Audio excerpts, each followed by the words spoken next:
Folks, I want to start out by saying this. Some people watch these streams and they say, Caleb talks like he knows everything. Well, I don't know everything. And on these streams, often I feel like we are learning together. There are topics that we just barely touched on when these streams started. But as we moved along, this is stream number 465, I believe, we got to learn more about them. Our understanding evolved, and that we're learning here. We're learning on these streams. We are learning together. And that part of what we're doing on these streams is we are learning about America, right? We are people that have an anti-imperialist and a socialist perspective. We're looking to beat down the system of oppression and build up a whole new world, government of action that fights for working families. However, part of what we're doing is we're recognizing that if we really want to build a political movement in the United States to move the United States towards socialism, we have to learn about America, and we have to learn about our own country and our own culture. And there are people watching this from around the world who are also trying to learn about America and learn about American culture. And the last stream we did, I was trying to make a point about Bonapartism and such, and I talked about the Ku Klux Klan. And then somebody on the stream, they asked a super chat. They gave a super chat and asked me about the Ku Klux Klan. And I went on for quite a bit. And I realized that, the Ku Klux Klan, the awful, racist, white supremacist organization, that's been a big part of America. And it started in the 1870s, and then it was rebooted in 1914, and then there was another reboot of it in the 50s, and then there was another reboot of it in 1978. And, the Ku Klux Klan is a thing that just shows up in America. Throughout American history, from the end of the Civil War up to now, every so often, the Ku Klux Klan stuff starts up again. And so in order to really understand American culture and American history, you have to recognize that that evil organization called the Ku Klux Klan, that racist, white supremacist entity, that's just a recurring theme in U.S. culture. And on the recent stream, we talked about it, and we talked about the different roles. And that when the Ku Klux Klan first emerged, it was, a pushback against Reconstruction. It was an attempt to kind of keep the Civil War going. The next time it showed up, it was a Bonapartist maneuver by the Democratic Party. The next time it showed up, it was a reaction to the Civil Rights Movement. The next time it showed up, it was some kind of intelligence operation. And now it's more of a meme. It's a bunch of racist symbols that people use to express their bigotry. We talked about it, right? And that throughout American history, there are things that just keep showing up over and over and over again. And they show up over and over again. And each time they show up, they take on a little bit of a different meaning. And so that got me thinking. Today I was at the gym and I was exercising and I was thinking about what am I going to talk about on the stream, and sweat was pouring down my face. And I did a long cardio exercise at the gym today. I went for about an hour and 10 minutes. Heavy cardio exercise. And I actually had the idea tonight that we would talk about another theme that just keeps showing up in American history since the end of the Second World War. There's something that just keeps showing up. It's a trend in American society that will not die. And it just keeps showing up over and over and over again. However, each time it comes around, it seems to bring with it yet another different meaning and different interpretation. And it is something that is it's part of American culture. It's something that everyone in America knows about. And every so often it flares up and there's a lot of interest in it. And then it goes away again. And then about a decade later, interest in it flares up. But it's a little bit different. It's always a little bit different every time it comes around. But it's just an aspect of American culture. It's just something that we talk about here in America.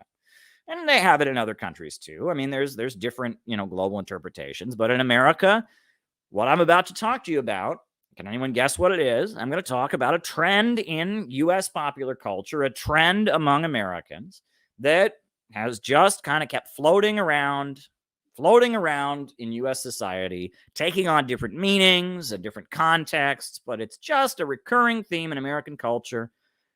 Well, what I'm going to talk to you about tonight is UFOs. That's right, UFOs. Gavin, did you cheat? Did you cheat, Gavin? How did you know I was going to talk about that? That's what I'm talking about, UFOs. I'm talking about Unidentified flying objects. That's what I'm on here to talk about. Unidentified flying objects, a recurring theme in American culture. So that's what we're going to talk about tonight. UFOs have been a thing that Americans have talked about, and they've been part of American popular culture over and over and over again.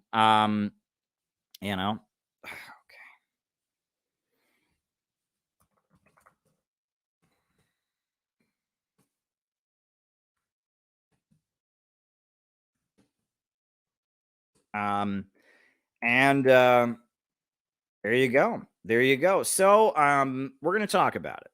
So UFOs, right?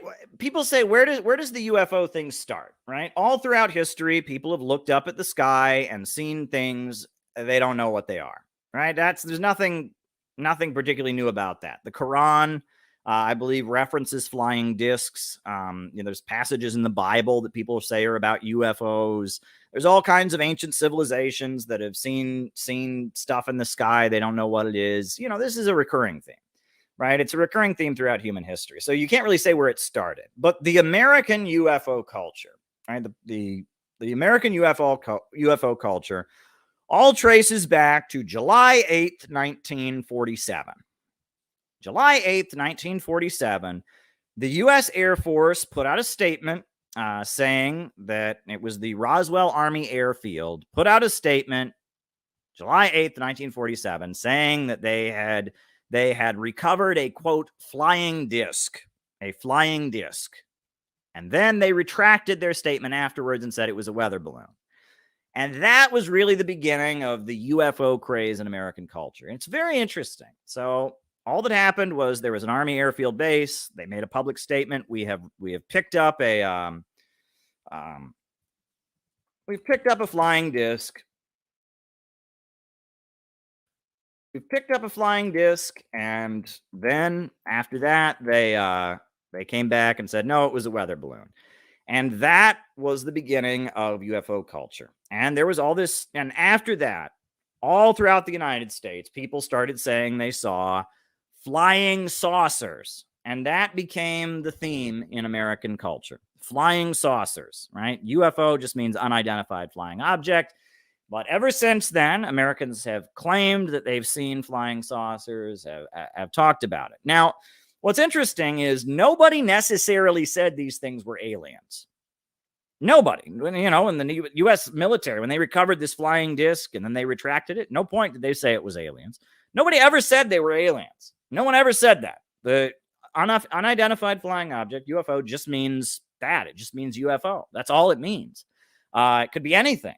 It's just something in the sky that is unidentified. And a flying disc. What the hell is a flying disc, right? Who says that has to be aliens? No one ever decided it had to be aliens. And there were people who thought these were, these flying discs were Soviet spacecraft. Okay.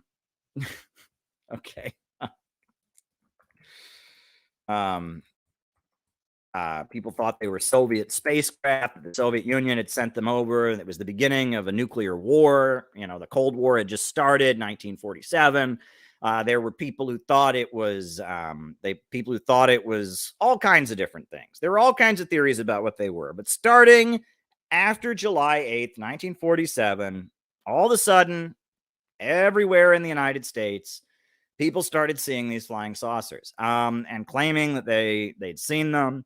A lot of people, they were hallucinating or it was hoaxes. Not necessarily all of them. I think there's some people that genuinely thought they saw something in the sky. And it was a craze that started in 1947, 2 years after the end of the Second World War.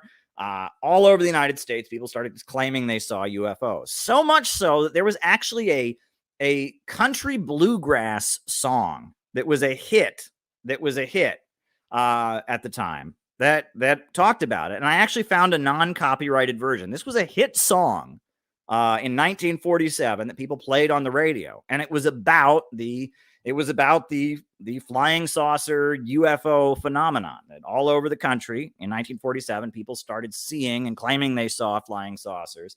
So much so that this was recorded. This is a much more recent version of it.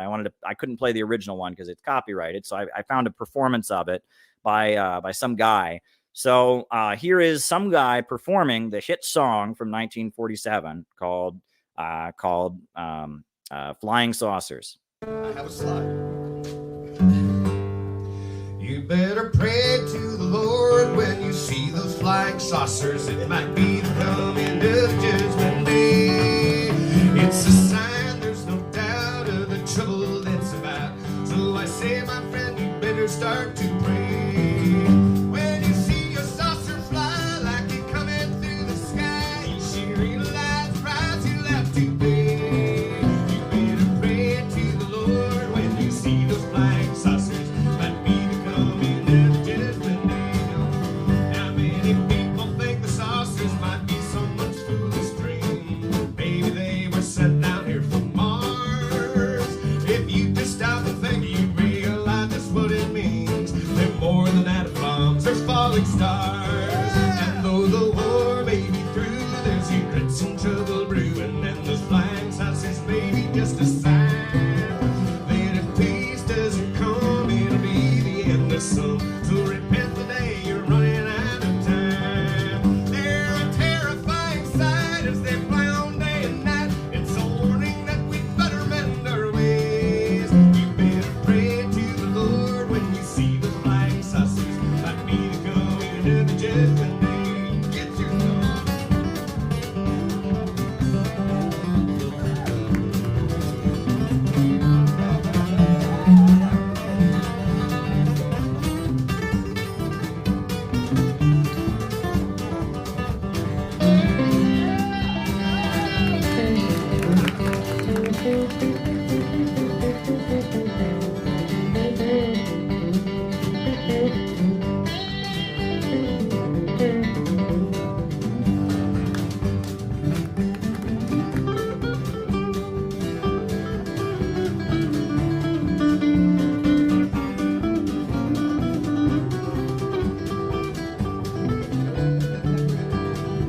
Now many people think the saucers might be someone's foolish dream. Maybe they were sent down here from Mars. If you just stop and think, you realize that's what it means. They're more than atom bombs, they're falling stars. And though the war may be through, there's this sense of trouble brewing, and those flying saucers may be just a sign that if peace doesn't come, it'll be the end of some. So repent today, you're running out of time. They're a terrifying sight as they fly on day and night. It's a warning that we better mend our ways. You better pray to the Lord when you see those flying saucers. Might be the coming of the Judgment Day. So there you go. That was actually a hit song from 1947 by a bluegrass band. And the last verse of that song actually, I think, points to something deeper. I'm somebody who likes old horror movies. You know that I like horror movies. But that last verse, right? The last verse of the song, though the war may be through, there's unrest and trouble brewing. Those flying saucers may be just a sign that if peace doesn't come, that'll be the end of some. So repent today, you're running out of time. That kind of speaks to a theme that you see in a lot of horror movies from the 1950s. And it speaks to something about the human condition, which is trauma, right? World War II was a hugely traumatic event. Lots of death and killing and bombing and torture and gas chambers and mass death. And it was a horrific event. And then after World War II was over, the United States went from the Great Depression to suddenly having the best economy in the world, right? We were in depression level conditions. People were starving on our streets. And then World War II happened. And then all of a sudden, the United States was at the center of the post-World War II economic boom. So suddenly we gone from people starving on the streets, Great Depression, to, at that point, the highest standard of living in the world. The rest of the world had been blown up and destroyed by the Second World War. The United States was at the center of the global economy. So suddenly people who were living in crammed conditions with 5 other people who might have been homeless, all of a sudden you have this booming U.S. economy. This is when the suburbs get going, and especially for like white American industrial workers, people who worked in the steel mills, people who worked in the auto plants. life got to be very good. All right. This was the golden era for America. However, even though all of a sudden people had good paying jobs and people, you know, I mean, you talk about the American family where the wife doesn't have to work and the father who doesn't even have a high school diploma can work at the auto plant and he's paying for the whole family and putting kids through college and he has a nice fancy car. There's still this terror because the traumatic experience of the Second World War doesn't go away. And that's one thing they talk about people that have trauma, that they, you know, even though there may not be a danger, they're always looking over their shoulder, right? You know, people, you know, they talk about, you know, soldiers, people who come home from war with PTSD, right? You know, they see something or they're jumping, you know, it's, and that last verse was basically, yeah, everything seems nice, but how do we know it really is? And if you look at a lot of these horror movies from the 1950s, right? They've got Godzilla, you know, and it's this monster, you know, that's destroying Tokyo.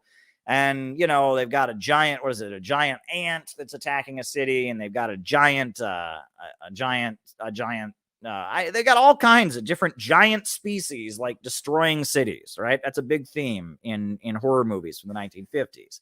I'm talking about Invasion of the Body Snatchers and, you know, and all that. It's like everything seems like it's okay. But beneath the surface, everyone is traumatized by the horror of war.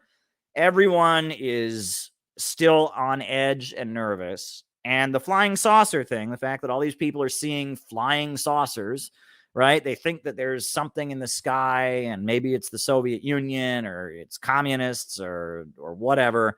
You know, that was very widespread. A lot of people were very, very damaged by the Second World War, and they just couldn't accept that everything was all right in the United States, right? And they talk about, you know, there's other manifestations of it. There's a rise of juvenile delinquency during the 1950s, you know, McCarthyism, this paranoia. Oh my God, there's commies everywhere. You know, it was like something, even though the economy was really, really good, you can't just get over the Second World War. You can't just get over the Depression. And all these people are coming into post-World War II America where the economy is really, really strong and everything's good, and they're not well psychologically. They've got damage.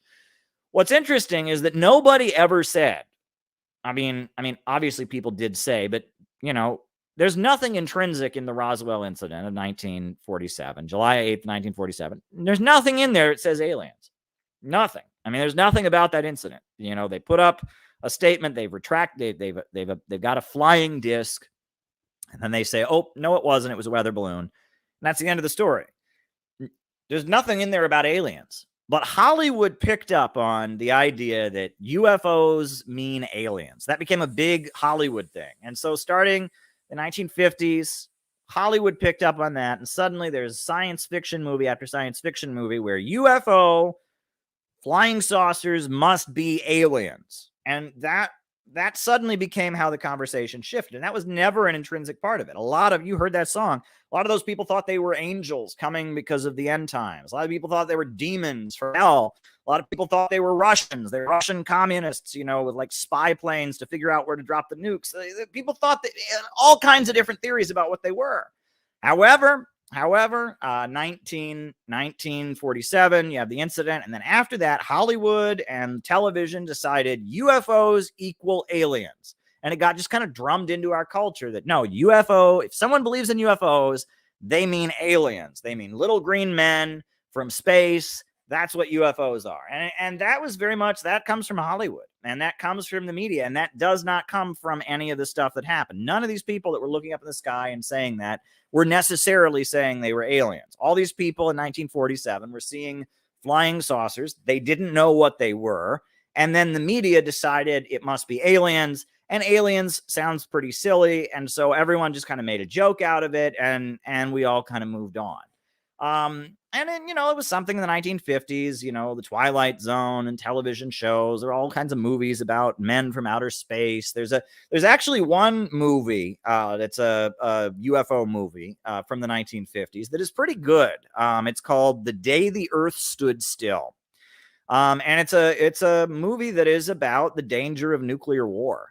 And I would recommend going to watch The Day the Earth Stood Still. It's a pretty well-made Hollywood movie, but it's got a kind of anti-nuclear war pacifist message. It's warning about the danger of nuclear war. So I would recommend that. And, you know, the Twilight Zone. If you watch the Twilight Zone, after McCarthyism started to be a threat to the ruling class, and after members of Congress, there was a member of Congress who committed suicide because Joe McCarthy found out his son was gay and was blackmailing him. And after McCarthyism became so much of a threat to the ruling class, and after Stalin died, and, you know, McCarthyism was winding down, you had, you know, a TV show called The Twilight Zone that was very popular in the United States. And The Twilight Zone was about Cold War liberalism. It was about McCarthyists are extremists and fascists, and the Soviet Union, they're also, you know, extremists and communists, and the American way of life is to be against totalitarianism. And a lot of the episodes of The Twilight Zone are all about anti-totalitarianism, right? It's about, we don't want to be like the Soviets. We don't want to be like the crazy McCarthyists. And, you know, a lot of the episodes of The Twilight Zone relate to UFOs. And really, you know, up through the 50s, even up into the 60s, the idea that UFOs equal space aliens, and there's all kinds of Hollywood movies about them, that was just a big part of Hollywood. It was a big part of American television, whatever. Things, of course, got weird in the 1960s, you know, 1968, 69, 1970, 71, 72. There's a big political crisis in the United States. The black people are rebelling. You have urban rebellions sweeping the country in 1968 after the murder of Dr. Martin Luther King Jr. You had big protests against the Vietnam War. And you had big protests on the college campuses and all kinds of unrest. And Richard Nixon became president. And, you know, the 1970s was a very confused time. Richard Nixon was this strongman, Bonapartist president who came in there and he was going to crush, and he did crush the Black Panther Party with COINTELPRO. And he stabilized things, and he pulled the U.S. troops out of Vietnam, and he lowered the voting age to 18, and he took a lot of dramatic moves intended to stabilize the U.S. society. And then when it was pretty clear that the political turmoil of the 1960s was over, Richard Nixon was driven out of office because he was a Bonapartist. They don't like, you know, strong men, even if they do exactly what capitalism needs. Even if they do bring stability to U.S. society, they still don't like people having that much power. So Richard Nixon is driven out of office. And then Gerald Ford takes office. Gerald Ford is the only president in American history who never got voted for. He was never elected president. He was never elected vice president. And Gerald Ford is president. And Gerald Ford's very unpopular because nobody ever voted for him, right? He was never elected vice president. He was never elected president. He was Speaker of the House. And when Spiro Agnew left, he became vice president. And then when Nixon left, he became president.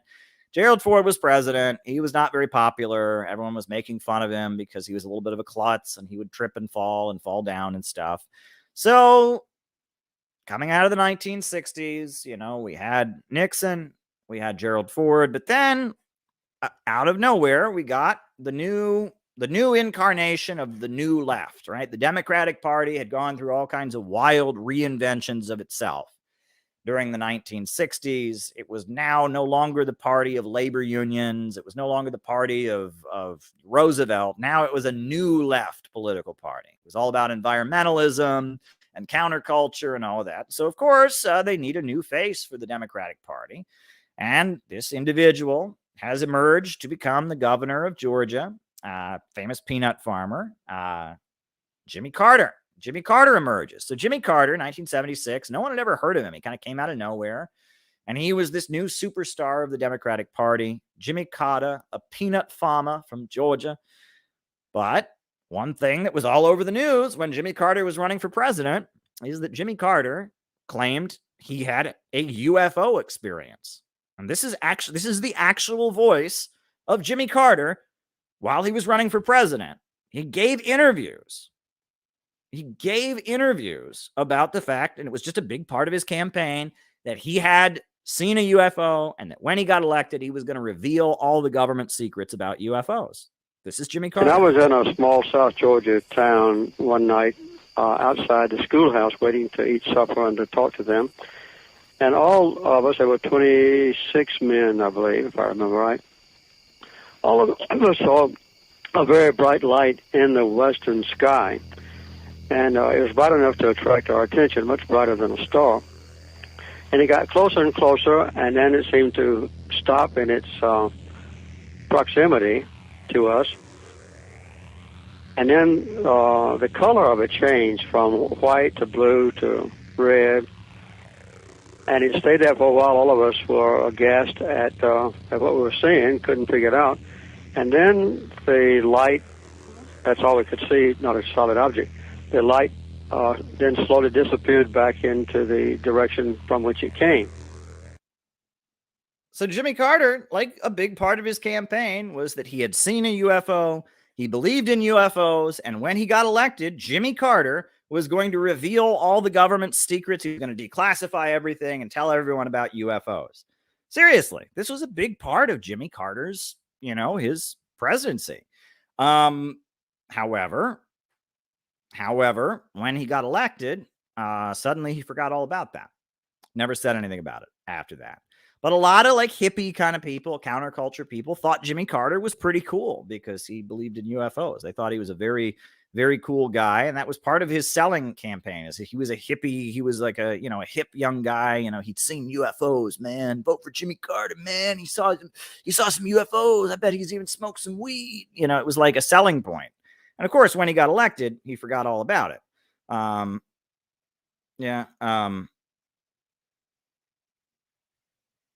Okay. Writing it down.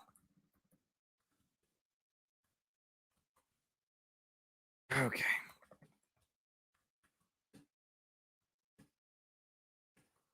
So there you go. And that was just that was part of Jimmy Carter's selling point, but then he forgot all about it.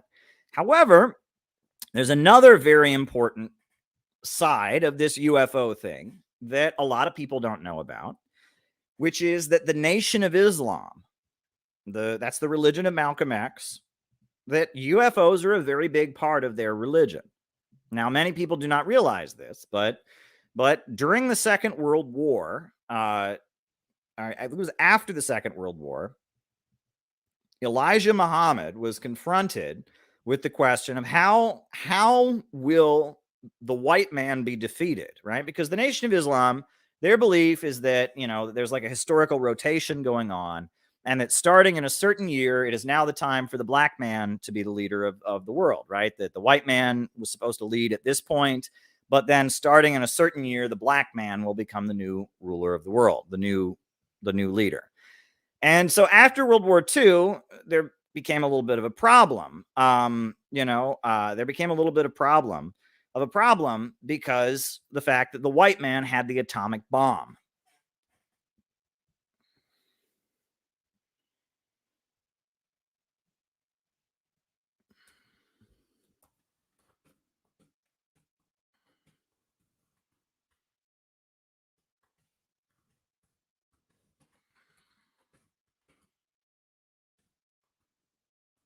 Wrote it down. Became a little bit of a problem that the white man had the atomic bomb. And so it became a question, right? If the white man has the atomic bomb, how is the black man going to defeat the white man?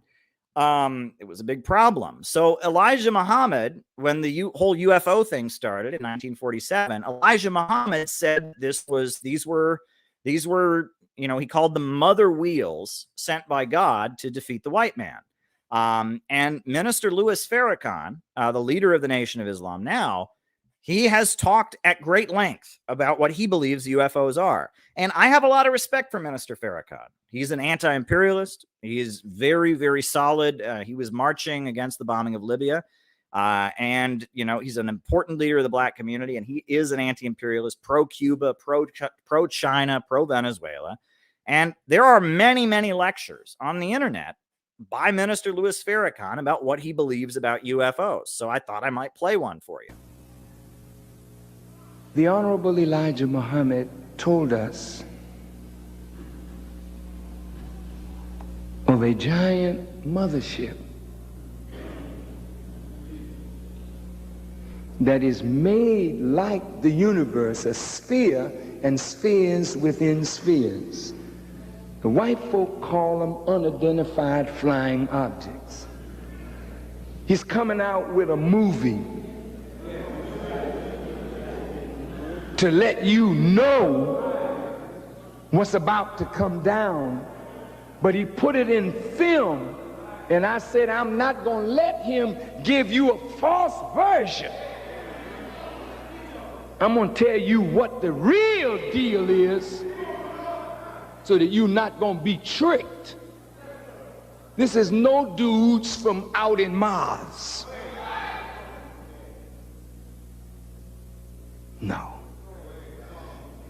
The life that is on Mars is germane to that atmosphere. You can't live on another planet.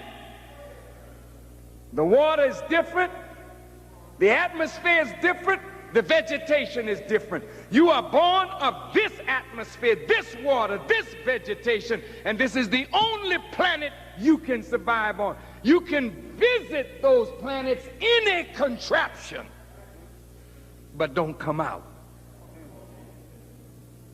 You can't make it. Ain't nobody coming from Mars to visit you.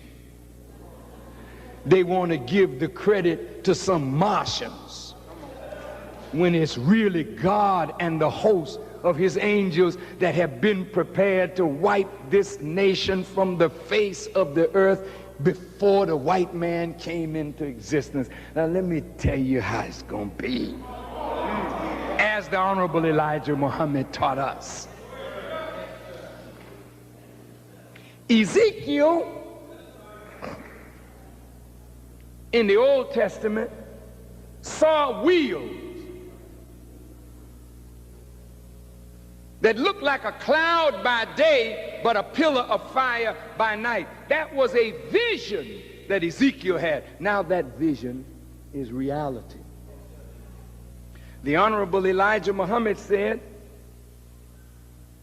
that wheel was built on the island of Nippon, which is now called Japan, by some of the original scientists. It took $15 billion in gold at that time to build it.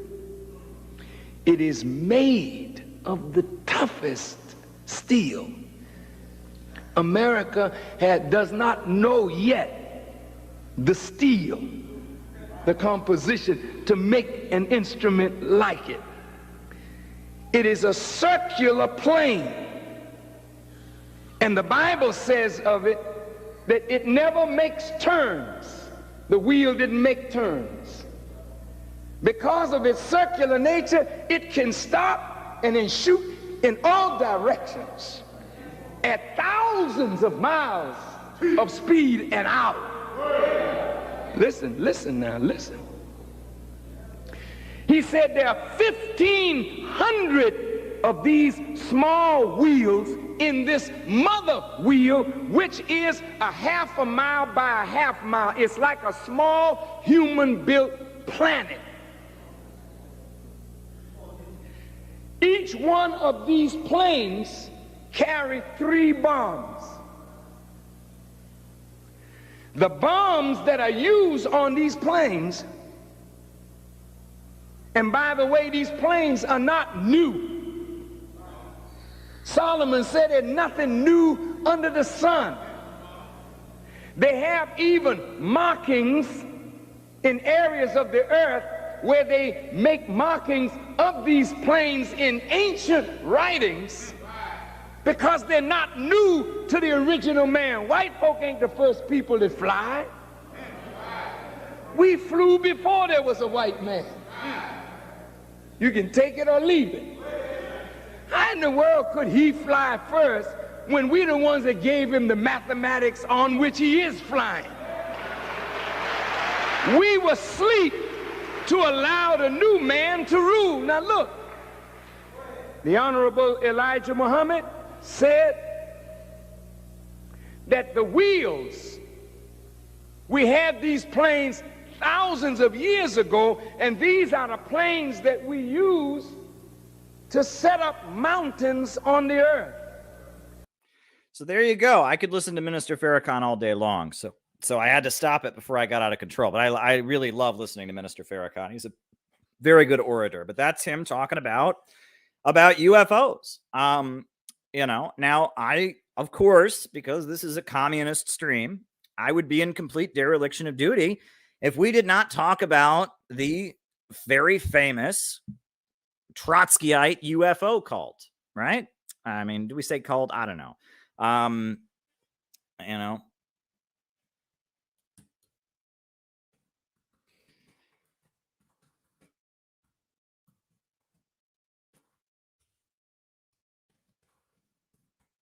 right? But there was a Trotskyist leader in Argentina. There was a Trotskyist leader in Argentina named Luis Posada. And Luis Posadas, he was the leader of the Trotskyites of Argentina. He was arrested by the military dictatorship that was being backed by the United States. J. Posadas, right? J. Posadas. And he was arrested and he was in prison. He was tortured in prison. And while he was in prison, he apparently had some kind of vision, and he came to the conclusion that the UFOs proved that socialism existed on other planets. Why? Because only socialism could create the advanced technology that could make UFOs. And he came out of prison convinced that UFOs were proof that there were other planets that had socialism. And he was convinced that the space aliens from this other socialist planet were watching planet Earth and waiting until there was a nuclear war. And that at the moment that a nuclear war was starting, they would intervene to stop the nuclear war. That was the idea. They would intervene to stop the nuclear war. And there is a whole wing of Trotskyism. There's not very many of them. I think there's only like one or two people in the United States who believe this. But in Latin America, this is a big current among Trotskyists. This UFO Trotskyism, people call it. J. Posadist. They even have their own Fourth International, the Fourth International Posadist. And they believe that UFOs are proof of the existence of socialism on other planets. This is their belief. The Marxist Internet Archive even has a collection of their writings. I will link it here in the chat of these are the UFO Trotskyites.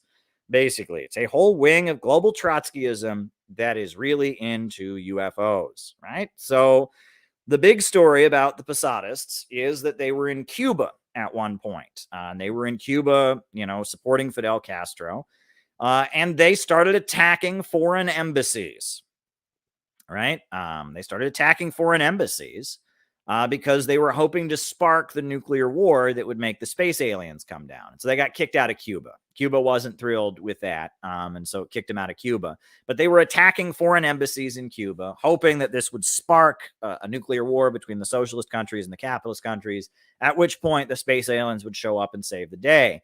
Now, many people have pointed out that this narrative that the Posadists, the UFO Trotskyites had, this narrative is actually very similar to the TV show Star Trek. On Star Trek, if you watched, I think they had a movie called First Contact. That's actually how the movie starts, right? There's a nuclear war. Star Trek, the backstory of Star Trek is that, there was a nuclear war, and then the Vulcans landed and brought peace and gave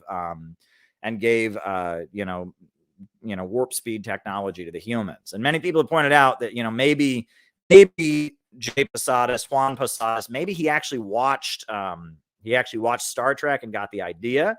That could have been what it was. Or maybe Star Trek got the idea from Juan Posadas. Who knows? But there's an odd similarity in the backstory that, Juan Posadas, his political theories and the backstory of Star Trek are exactly the same. And many people have pointed out that's pretty weird. But I'll link. He actually wrote this pamphlet called Flying Saucers, The Process of Matter and Energy, Science, the Revolutionary Working Class Struggle, and the Future of Mankind. That is a manifesto that they published in 1968. Quite a name. Flying Saucers, The Process of Matter and Energy, Science, the Revolutionary Working Class Struggle, and the Socialist Future of Mankind. They got everything possible into that title. They did not miss anything in that title. So there you go. Okay. I'm getting there. Hold on.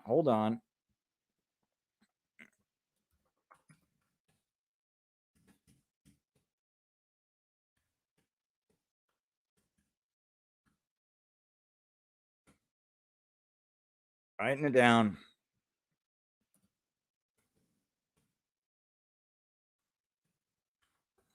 Writing it down. But anyhow, so that was all in the 60s. That was all in the 60s, right? That you had, or in the 60s and 70s, you had the Posadists, and some people think that could have been a CIA thing. Why are they going around attacking foreign embassies in Cuba?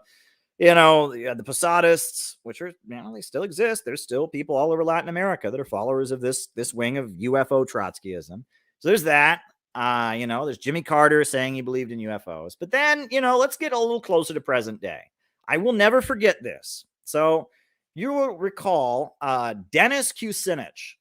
Remember Dennis Kucinich? I don't know if people know who Dennis Kucinich was. Dennis Kucinich was a member of Congress from Cleveland, Ohio, who was he was a very good guy. He's still alive. He's no longer in Congress. I met him on a number of occasions, and he was a really, really good guy. He started out, he had been the mayor of Cleveland during the 1970s. And he had been like a progressive mayor, and he refused to privatize the electricity in the city. So the banks all stopped lending money to Cleveland, and Cleveland went bankrupt. And so he was kind of, he was seen as a bad mayor. But the reason that the banks wouldn't lend money to Cleveland was because he wouldn't privatize the power. He wasn't going to follow the austerity policy. So he was kind of driven out of office. Then starting in the 80s, he was Roman Catholic, and he started attending anti-nuclear protests. And he started marching against nuclear weapons, marching against nuclear power. He made friends with the Communist Party USA, and he eventually got elected to Congress in the 90s. And he was a left-wing guy. And he was against the Patriot Act, and he was against all the wars, and he went to all the peace rallies in Cleveland. And he was, for somebody who was in Congress, he was about as left-wing as you could get. And, he knew me by face. I was just some college kid when he was in Congress. I was this college kid who went to anti-war, protests, and he knew me by face. And he'd be like, "Hey, Caleb, how are things going at your college?" Like, that was pretty cool. I will never forget, one day I went to a Palestine fundraiser in Cleveland by the Arab American community. And, you just buy your ticket and they assign you a table. They assigned me a table with Dennis Kucinich. And I thought, oh shit, they're going to make me move, right? And I was sitting next to this other woman who was an activist, and we were at the same table. And then the place, the nameplate next to ours was Dennis Kucinich. And this lady's like, "Well, I ain't moving. Like, we figured, okay, they got a member of Congress who's going to sit next to us. They're going to boot us out of here and make somebody more famous than us sit here. So we're like, "I ain't moving." So anyway, Dennis Kucinich and his wife, Elizabeth, they walk in. They're assigned to sit next to us. So they did. And they sat next to us at the Palestine fundraiser. They didn't get up. They didn't make us move. So the whole night we're listening to Arab American speakers and Arab American music, and me and Dennis Kucinich, we had a nice meal, and I sat next to Dennis Kucinich at a Palestine fundraiser. That was pretty wild. And the other wild thing was I had a stack of communist newspapers with me, because that was the whole reason I'd gone to this fundraiser. I was there to give everyone the communist newspaper. Dennis Kucinich, I'll never forget, he saw the Workers' World newspapers I had, and he picked one up. He took one. He just took one, and he folded it up, and he put it in his pocket, and he winked at me. And he winks at me like, I thought that was wild. That was wild. That was a wild night. When I accidentally, based on random seating, ended up sitting next to Dennis Kucinich at a Palestine fundraiser. And not only did he remember my name, but then he took a communist newspaper from me, put it in his pocket, and winked at me. Another wild story was that, one of Dennis Kucinich's closest friends was the leader of the Communist Party USA in Cleveland, a guy named Rick Nagin. And Rick Nagin was a Zionist. He was a supporter of Israel. The Communist Party USA officially recognizes Israel, right? And Rick Nagin is a Zionist. Dennis Kucinich is not a Zionist, and he's not pro-Israel. So the Palestine activists, they couldn't meet at Dennis Kucinich's office. They would meet somewhere else, because Rick Nagin ran the Dennis Kucinich's office, and he said that anti-Israel Palestine activism is anti-Semitic. So Dennis Kucinich would not go to his own office, but he would meet with the Palestine activists of Cleveland somewhere else. So actually, Dennis Kucinich was more radical than the Communist Party. The Communist Party was pro-Israel. And Dennis Kucinich was not. He was pro-Palestine. So that was pretty wild. So Anyway, Dennis Kucinich, he would always run for president, and he would run on a kind of a anti-war, populist kind of left-wing platform, and he never had a chance in hell. They would always defeat him. But they did this to Dennis Kucinich on national TV. It's UFO related, and I will never forget this because it made me very, very angry. This is what happened at one of the debates when Dennis Kucinich, he's one of those candidates where they don't give him a question. They give him like 2 seconds on national TV. They ask the other candidates many questions. They get on TV a lot, but Dennis Kucinich, they pretty much ignored him. But one time they asked him a question, and this is what happened. Kucinich, I want to move to a different area because this is a serious question. The godmother of your daughter, Shirley MacLaine, writes in her new book that you sighted a UFO over her home in Washington State, that you found the encounter extremely moving, that it was a triangular craft, silent and hovering, that if you felt a connection to your heart and heard directions in your mind. Now, did you see a UFO? I did, and the rest of the account. Well, I didn't. It was unidentified flying object. Okay, it's unidentified. I saw something. Now, to answer your question, I'm moving and I'm also going to move my campaign office to Roswell, New Mexico, and another one in Exeter, New Hampshire. Okay, and also you have to keep in mind that Jimmy Carter saw a UFO. And also that more people in this country have seen UFOs and I think approve of George Bush's presidency. Actually, and so wait, we're just getting started here. No. I mean, so, we have about 14% of Americans say they have seen UFOs. I'm going to move. What was the percentage? 14%. What was that percentage? 14. Yeah. So they just hit Dennis Kucinich with that just to humiliate him.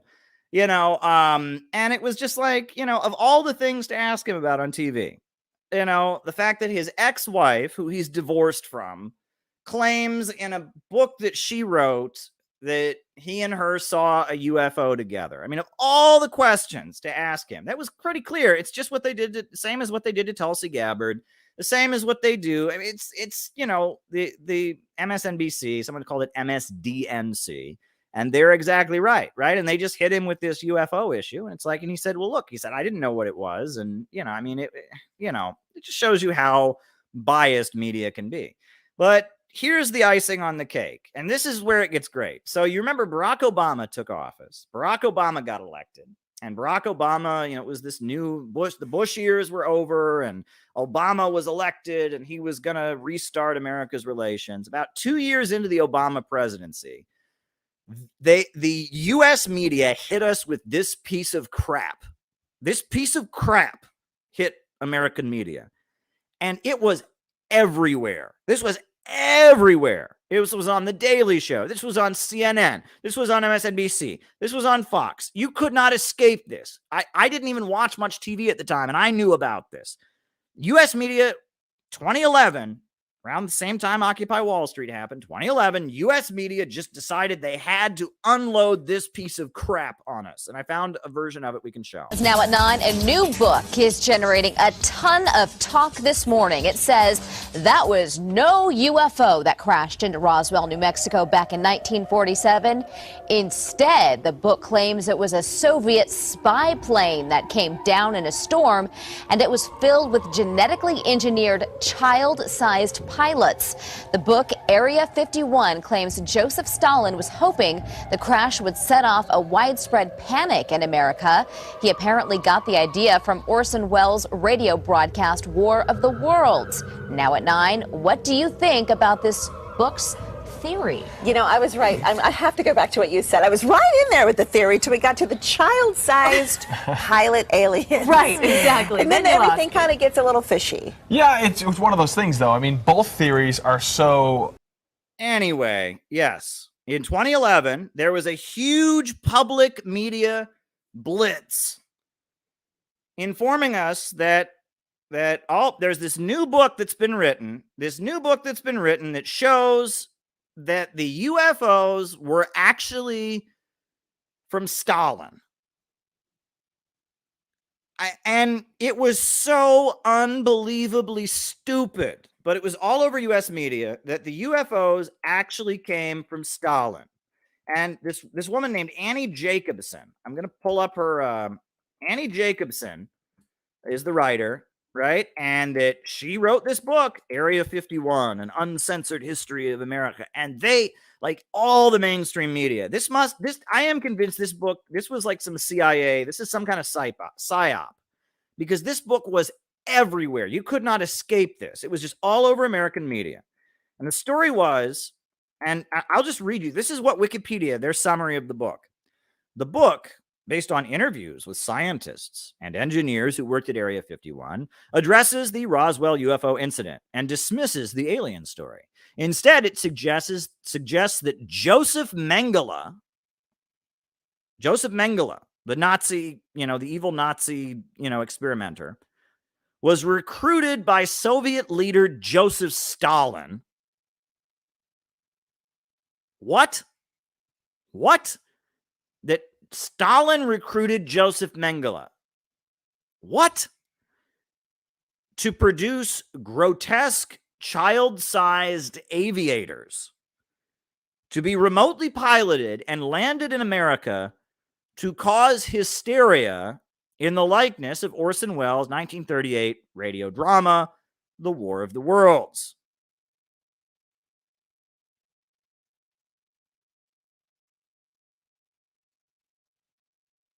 Yes. So what happened was one day evil Stalin was sitting in the Kremlin, and he was sitting there going, "Mwahaha, mwahaha, how can I make the Americans panic? Mwahaha. Well, I know in 1938 there was a radio show in America called War of the Worlds, and America panicked because they thought aliens were coming. So I shall take a bunch of midgets, and I shall put them in a flying saucer, yes? And I shall fly it into America. And Americans will panic because they will see that it is actually real." It is the dumbest theory I have ever heard. And this was all over mainstream media. All over mainstream media, they informed us that Area 51, there's this new book. I mean, and it couldn't possibly be wrong. That it says that actually, the little green men were midgets that were genetically engineered by Nazi scientist Joseph Mengele, who was recruited by Stalin and flown into the United States and painted green to look like little green men from the War of the Worlds. And it was all a conspiracy by Stalin. UFOs are all a big conspiracy by Stalin. That's what we were told. And the U.S. media, they just rolled this out there, and it was just like everywhere. It's like, haven't you heard, this? And it was the dumbest thing I'd ever heard. I sat there, and it was just like, seriously? Like, is this for real? Like they're really trying to tell us this? Like that, and there's a lot of people who looked into this book and said this book is crap, right? Space historian Dwayne Day called Area 51 a poorly researched, poorly sourced, error-filled book that makes arguments that defy common sense and is reliant on only one anonymous source. Yeah, it's one anonymous source. And if you look at the author, Annie Jacobson, right? What does Annie Jacobson do? Well, she's a Pulitzer Prize finalist, right? And she produces television, Tom Clancy's Jack Ryan for Amazon Studios and Clarice for CBS News. And, she's written for the New York Times, and she was a contributing editor to the Los Angeles Times. And, she wrote a 2014 book called Operation Paperclip, the secret intelligence program that brought Nazis to America. And I wonder who would have given her declassified information for that. Oh, she wrote another one, The Pentagon's Brain, an uncensored history of DARPA, America's top secret military research agency.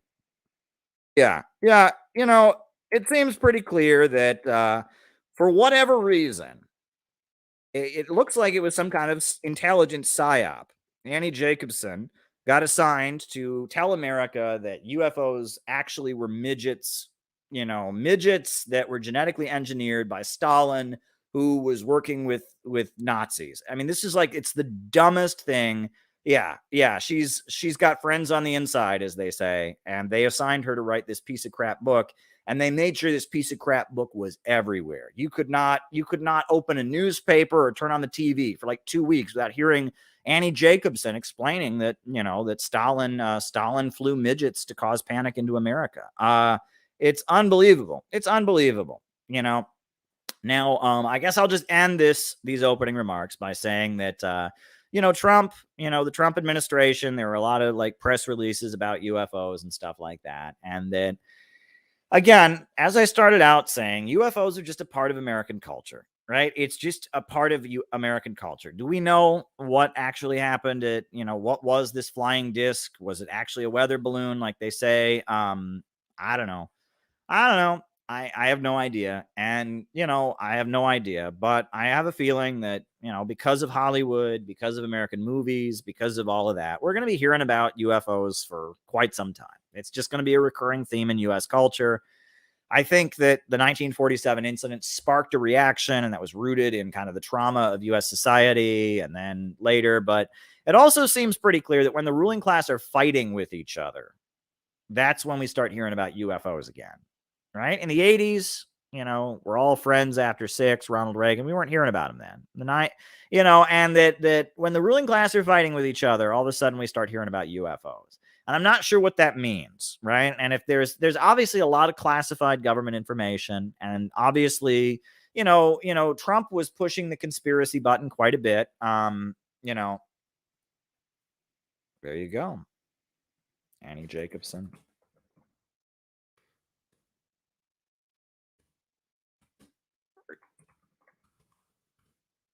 What's JRE? That it's obvious that, there are threats to declassify things that would be, embarrassing to government officials and embarrassing to rival factions of the ruling class. And, there's internal fights among the ruling class. And so, it could be some coded messaging going on, right? We don't really know. And we're never really going to know. But at the end of the day, we're never really going to know. But I think we're going to be hearing a lot about UFOs. And it's important to pay attention to how these things that are in U.S. culture, how they evolve and adapt over time, and how people's attitudes toward them change over time. It's Joe Rogan Experience. Got it. So I just wanted to share that with all of you.